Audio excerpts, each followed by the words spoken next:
வாழ்க்கையில் விட்டு கொடுத்தவங்க கெட்டு போனது இல்லைங்கிறது தான் சரித்திரங்க. எப்பவுமே எல்லா நேரங்களும் கன்னிங்காக ரொம்ப செல்ஃபிஷாக நமக்குன்னு எல்லா விஷயத்தையும் பார்க்கணுன்னு அவசியம் இல்லை.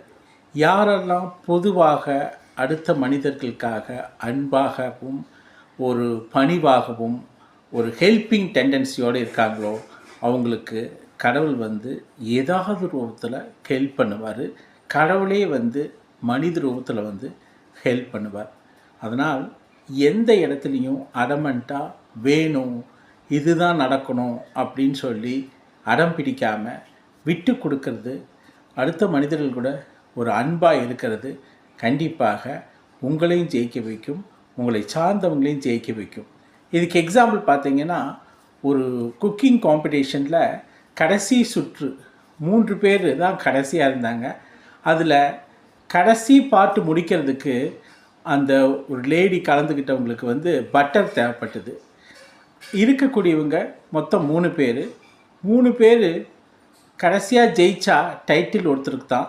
அந்த டைட்டில் வின் பண்ணால் ஏறக்குறைய 25 லட்சம். ஸோ இந்த சூழ்நிலையில் கூட அவங்க பட்டர் அவங்க கொண்டு வர மறந்துட்டாங்க அந்த லேடி. ஸோ அந்த டிஷ்ஷை ஃபினிஷ் பண்ணுறதுக்கு கண்டிப்பாக பட்டர் தேவை. ஆனால் பட்டர் கொண்டு வராதனால மற்ற 2 காம்படிட்டர்கிட்ட கேட்குறாங்க, இன்னொரு லேடி கிட்ட கேட்குறாங்க. அவங்க கிட்ட 2 பட்டர் 3 பட்டர் இருந்தது. ஆனால் அவங்க அதை தர மறுத்துட்டாங்க. ஏன்னா கொடுத்தா அவங்க ஜெயிச்சிடுவாங்கன்ட்டு. இன்னொரு ஜென்ஸ் இருந்தார், அவரும் குக் பண்ணிருந்தார். அவர் என்ன பண்ணிட்டாருன்னா இதை பார்த்துட்டு அவர்கிட்ட இருந்த பட்டரை தூக்கி அவங்களுக்கு கொடுத்தாங்க. ஸோ அவங்க அதை ஒர்க் அவுட் பண்ணாங்க.